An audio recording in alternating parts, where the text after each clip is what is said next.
escravo. Aí você imagina a dor dos açoites e toda aquela questão, você com dor naquele lugar totalmente anti-higiênico, com aquele tanto de gente sofrendo. Aí eu pergunto para vocês têm problemas? Bom, e no meio de tudo isso, agora imagina um cenário ao redor. As pessoas que lá estavam já sem esperança, também com dor, também sofrendo, com fome. E aí começa a escutar uma bela canção. Paulo e Silas no meio daquele lugar, com aquela dor, aquele problema, louvando a Deus. É uma coisa bem diferente de se ver, né? Hoje em dia a gente não vê muito isso. E essas pessoas olham para Paulo e Silas. Não faz sentido nenhum. E o carcereiro escuta esse louvor e começa a se intrigar, a se perguntar: o que está acontecendo aqui? Por que esses dois estão cantando? Do nada, absolutamente do nada, um grande terremoto aparece, vem e treme a cadeia inteira. E as correntes são libertas. E a cela é aberta. E agora Paulo e Silas são libertos. E com Paulo e Silas todos os outros presos. O louvor faz coisa, né? O louvor na aprovação. Só que, olha como Paulo e Silas foi usado por Deus. Porque no momento em que tudo é liberto, o carcereiro está se perguntando: meu Deus, o que eu faço agora? Eu vou morrer. E ele pega algo para se matar. E Paulo e Silas vai ao encontro do carcereiro e fala para ele: não se mate, nós estamos todos aqui. Com isso, toda a família do carcereiro, junto com ele, recebeu as boas novas do Evangelho. E aprenderam com Paulo e Silas o que é dar louvor na aprovação. Nós temos dois tipos de sofrimento. Por que a gente sofre, né? Tem um sofrimento que é voluntário, que é pelas escolhas que a gente faz.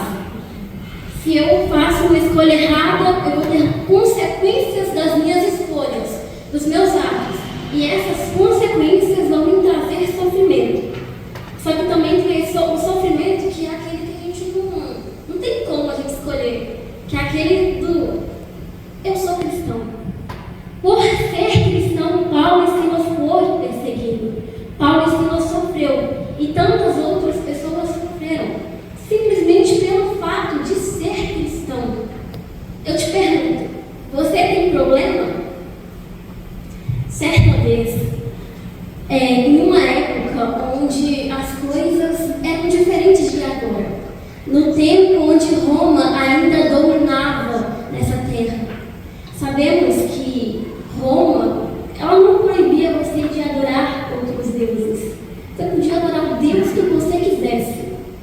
Porém, a pessoa do imperador também deveria ser Deus para eles. E você teria que queimar incenso ao imperador. Bom, havia, nesse tempo, os cristãos, eles começaram a enviar, né, aumentaram a pregação do Evangelho em Roma e em outros lugares. E com a pregação do Evangelho, muitos soldados se converteram. Porém, se você se converteu ao cristianismo, logo você não adorava outros deuses. E nesse dia específico, em um acampamento de soldados, um imperador romano apareceu lá. E esses soldados teriam que queimar incenso. E havia muitos soldados convertidos. Teriam que queimar incenso e adorar o imperador. E eles pensaram: meu Deus, agora o que eu faço? Eu vou ter que adorar o imperador. Se eu não adorar o imperador, eu vou ser morto. E os soldados decidiram não adorar. Exatamente 40 guerreiros decidiram não se curvar ao imperador. Quando o imperador passou, todos se curvaram. Menos os soldados. O imperador, vendo isso, perguntou para eles: por que vocês não se curvaram? Por que vocês ousam não se curvar perante mim? Eu sou o imperador, a maior autoridade que tem. E como você ousa não se curvar a mim? E os soldados disseram: somos cristãos, não podemos nos curvar ao Senhor, porque há somente um Deus. E esse Deus não aceita que adoremos qualquer outra coisa a não ser Ele. E o imperador enfurecido mandou que prendessem esses soldados. Esses soldados foram presos e decidiram, então, qual seria o fim desses soldados. Era inverno, muito frio. Naquela época, naquele lugar, o inverno era terrível, sempre inverno. E esses soldados, no meio da madrugada, foram levados até um lago que estava uma água extremamente gelada, congelando mesmo.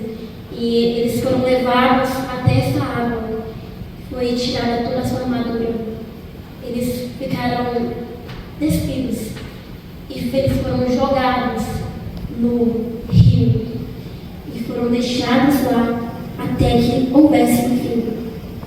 Mas o general, vendo toda essa situação, falou, pensando consigo mesmo, como é que eles têm essa coragem? Mas ele não podia fazer nada, infelizmente, ele não podia fazer nada, a ordem do imperador deveria ser seguida. E o general entrou nessa tenda, tocado pela situação, e viu os soldados cantarem no hino. Eles cantavam assim: nós somos 40 guerreiros e morreremos em nome de Cristo. O general ficou uns 30, 40 minutos pensando nisso. E ele falou assim: não é possível. Só que depois de um tempo, ele escutou uma voz: nós somos 39 guerreiros e morreremos em nome de Cristo. E ele pensou: coitado, o primeiro soldado deve ter morrido em nome de Cristo. Tadinho. Que pena. Porque tinha que ser assim. Porém, ele encontra alguém na sua tenda. General, fulano quer falar com o senhor. Mas ele não estava no rio. E o fulano vem, se ajoelha perante o general e fala: eu desisto disso, eu não quero seguir esse Cristo. Eu desisto. Ah, César, que César seja Deus. E saiu. O general olhou para ele e falou: como é que você ousa trair o seu Deus? Aqueles 39 guerreiros estão lá e você está aqui? Como assim? Não era você que disse que morreria em nome de Cristo? O general achou um absurdo, liberou esse homem e foi até o rio. Olhou para aqueles soldados, tirou as suas vestes e entrou no meio do rio. E de dentro do acampamento ouvia uma voz: nós somos 40 guerreiros e morreremos em nome de Cristo. Aquele general que um dia viu aquele homem ali, tomou o lugar desse homem. E as vozes foram se esvaindo: 39 guerreiros morreremos em nome de Cristo. 38, 37, 10, 9, 8, 3, 4. E ouve a última voz: eu sou um guerreiro e morrerei em nome de Cristo. Essa voz era a voz do general que bradava, quase já desaparecendo: eu morrerei em nome de Cristo. Ele deu seu último suspiro e ele morreu em nome de Cristo. E eu pergunto a vocês: nós temos problemas? O hino que cantamos antes de começar o culto falou justamente sobre isso, antes de começar o sermão. Dar louvor na provação. Quantas vezes nós agradecemos a Deus pelos nossos problemas? Vocês acham que sem os nossos problemas nós seríamos quem somos hoje? Eu acho que não. Eu tenho certeza que não. A verdade é que a gente é muito ingrato, a gente é egoísta, a gente é mau. A gente pensa cada vez mais em nós, nos esquecemos de Cristo, nos esquecemos do outro, nos esquecemos que nossos problemas não são tão grandes assim. Talvez os nossos problemas só tenham sido criados na nossa mente, não em nós mesmos. Não seja um problema real. Talvez seja tudo ilusão. Veja bem, Pedro morreu de cabeça para baixo, porque ele não se achava digno de morrer da mesma forma que o seu Salvador. Ele foi crucificado de cabeça para baixo. Você tem problemas? João, discípulo amado, foi jogado no óleo fervendo. Você tem problemas? Estevão, novidade, apedrejado. Tiago, morto à espada. João Batista, decapitado. Sem falar em nosso mestre, nosso maior exemplo. Nosso maior exemplo foi açoitado, morto em uma cruz. Nosso maior exemplo foi arrastado pelas ruas. Nosso maior exemplo teve que carregar uma cruz, por mim e por você. Teve pregos em suas mãos e seus pés. Uma coroa de espinhos foi sobre sua cabeça. Ele foi humilhado, ele foi perseguido. E nós temos problemas. Me diga, pense, nossos problemas são tão grandes assim? Eu fico pensando na minha cabeça, imaginando esse cenário de vez em quando. Eu falo isso por mim mesmo, porque eu reclamo muito. Fico pensando, Deus olhando aqui pra gente, escutando todos os seus filhos, Jesus escutando todos os filhos por quem ele morreu, por quem ele sofreu. Jesus escutando tudo isso, as reclamações, as murmurações, o não tá bom, não tá ruim, meu Deus do céu, ai, hoje não teve água na minha casa, nossa, eu queria comer aquela comida, mas hoje não vai dar para me fazer, não vai ter tempo, ai, eu tenho que ir à igreja mesmo, quarta-feira, nossa, eu tô tão cansada, quarta-feira, amém, nossa, gente, mas o dia está passando tão devagar. Eu fico imaginando Jesus escutando todas essas reclamações bestas, porque é uma coisa besta. Não é uma coisa que faz sentido muitas vezes. A gente reclama por reclamar. E tem vezes que a gente reclama da nossa reclamação. Eu fico escutando Deus, fico pensando, Deus vai falar tudo isso. E falando, nossa, meu filho, mas é tão ingrato. Gente, vocês percebem a paciência que Deus tem com a gente? Não, Deus é muito paciente, porque se fosse eu estava reclamando da reclamação que alguém está fazendo sobre outra reclamação que alguém já fez. Deus é muito paciente pra gente, é muito misericordioso. A gente é frágil demais. Qualquer chuvinha abala a gente. O que é uma chuva, gente? O que é uma chuva se o seu melhor amigo manda na tempestade? Se o seu melhor amigo acalma o mar, o que é uma chuva? Às vezes a nossa chuva, a gente pode ter tempestade em um copo d'água, muitas vezes. Ou, muitas vezes, o nosso melhor amigo não é aquele que acalma o mar, né? Tem essa situação também. Cá tem isso. Turbulentas são as águas do cristão. Quem disse que seria fácil? Ser cristão nesse mundo é difícil. É difícil, é uma luta. Turbulentas são as nossas águas, é cada mar que a gente enfrenta. Ou às vezes é um pequeno riozinho aqui, um pequeno poço de água. Enfim. Só que a gente cantou uma coisa, né, gente? A gente cantou o seguinte: é Jesus quem move a vida do cristão. Pode vir uma tempestade que for, é Jesus quem move a vida do cristão. É Jesus quem move a minha vida e a sua vida. Graças a Deus. Tenho-vos dito isso, para que em mim tenham paz. No mundo tereis aflições, mas tende bom ânimo. Eu venci o mundo. Fala em João 16:33. Quem disse que seria fácil? Vocês estão vendo alguma coisa falando, meus filhos, vai lá que você consegue, vai ser fácil, ó. No estalar de dedo, pronto, já era. Não tem. Porque Jesus não prometeu pra gente que seria fácil. Quem disse que vai ser fácil?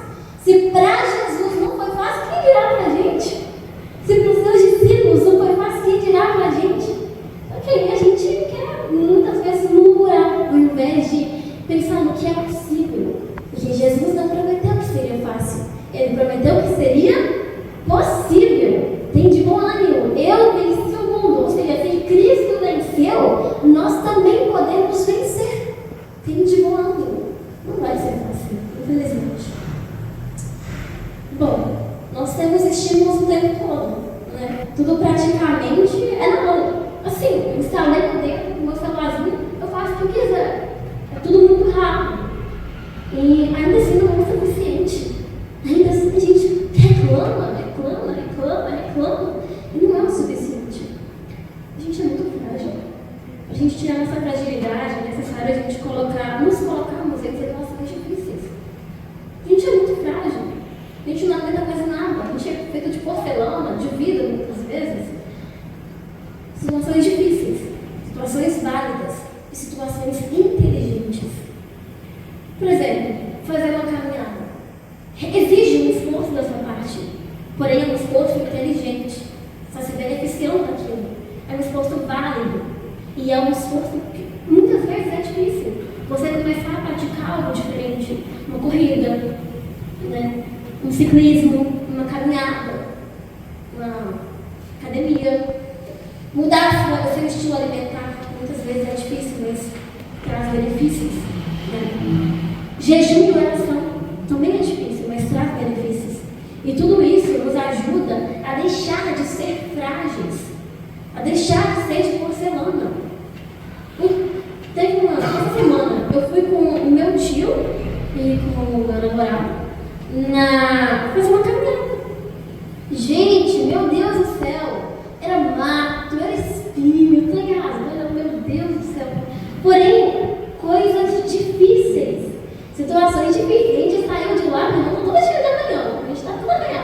Mas a gente saiu de lá, foi tão bom estar no meio da natureza, perto de Deus. E isso é o quê?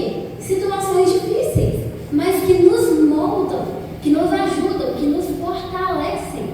Paulo fala em uma das suas cartas justamente para a gente buscar exercitar o nosso corpo, para que o nosso corpo acompanhe a nossa vida intelectual, espiritual, para não deixar que a gente chegue na nossa idade mais avançada e a gente não consiga fazer a obra de Deus, não é mesmo? Nós passaremos por tempos difíceis. Se não nos prepararmos para o básico hoje, o que será de nós?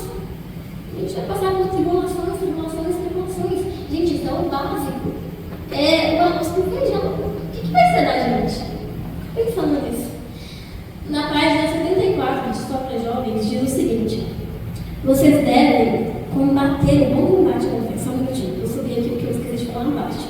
Ao céu, e devemos nos esforçar com todo o empenho para alcançá-lo. Vocês devem combater o bom combate da fé, devem lutar pela coroa da vida. Esforcem-se, pois as garras de Satanás estão sobre vocês, e se não se desvencilharem dele, serão paralisados e arruinados. O inimigo está à direita e à esquerda, na frente e atrás. Vocês devem esmagá-lo com os pés. Esforcem-se, pois há uma coroa a ser alcançada.